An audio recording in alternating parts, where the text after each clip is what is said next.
What's up, man? It's your big brother K Reno. I want to shout out to my homie Kofi from Kofi's Universe. Y'all make sure to subscribe to his channel and support everything he got going on because he be dropping that knowledge. Yeah!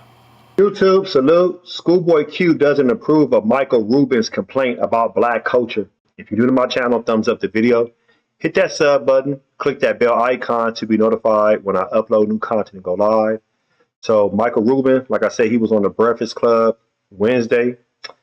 And, he was talking about the pattern of black people tearing each other down while defending his friend and business partner, Meek Mill, against rampant speculation about his sexuality. Yeah, I did a video about that. So y'all check that out in the hip hop news playlist. When I see the narrative of a really good friend of mine like Meek, there's not one gay bone in his body. So why do people want to lie about that? Why do people want to change the narrative to try to hurt him? Look, I'm just being blunt because it's me. It's the only thing I've learned about black culture that I don't like. Black on black hate is horrible. Rubin, who is also close to Jay-Z, Travis Scott, Lil Baby, and other prominent black entertainers, added, "You guys correct me if I'm wrong. I think there's a little bit of black culture of is black hate on hate?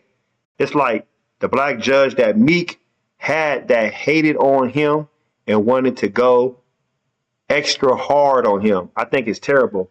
I think it's culturally wrong. Why do you not want to build everybody up and around you? Why do you not want everybody around you to do great?"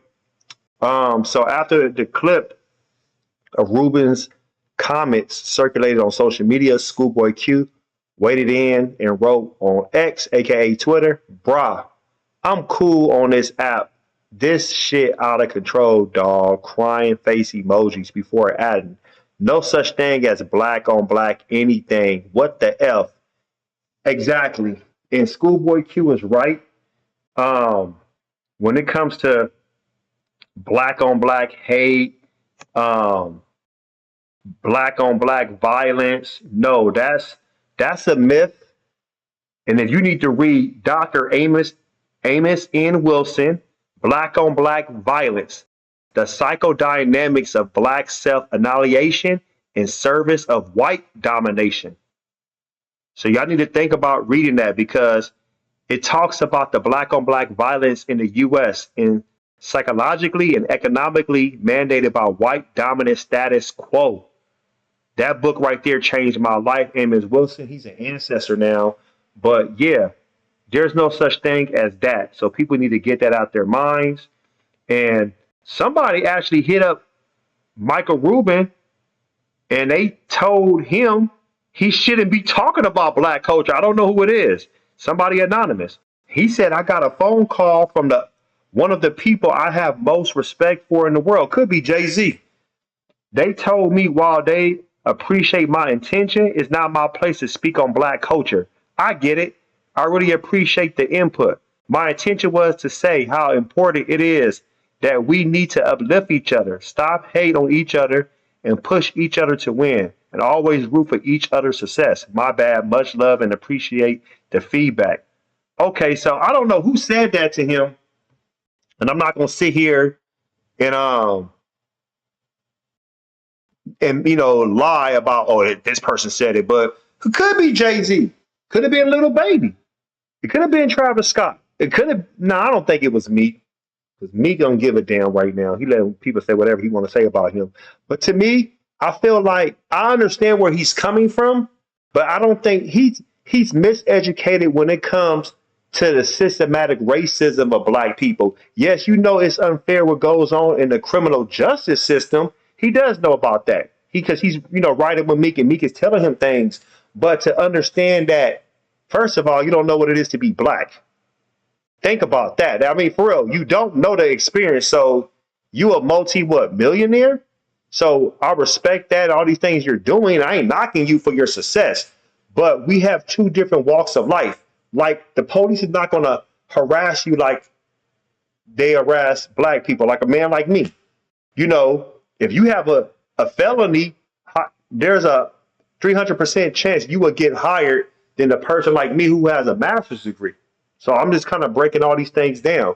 So when Schoolboy Q understands, Schoolboy Q is from South Central LA.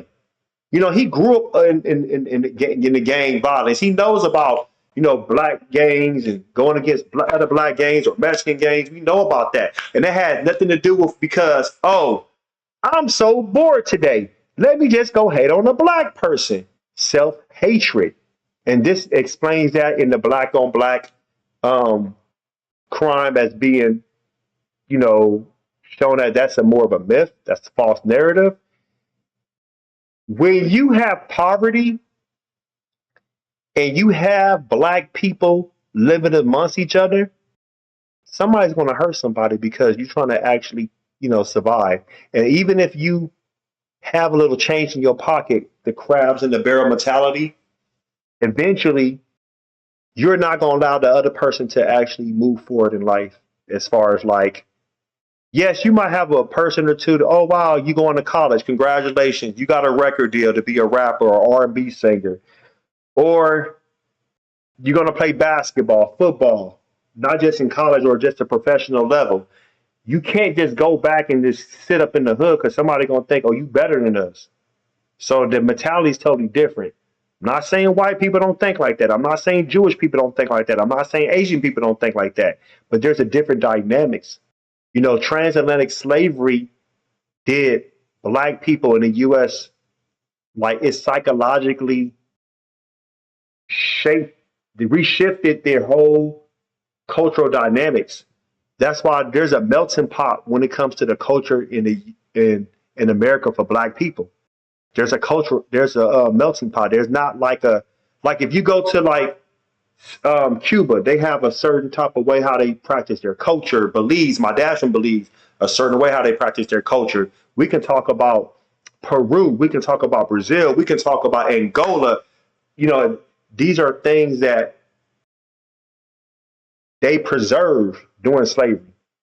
You know, because 40% of the people went to the Caribbean as far as the enslaved Africans. 40% went to the Brazil. That's 80% right there. Only 5% came to the U.S.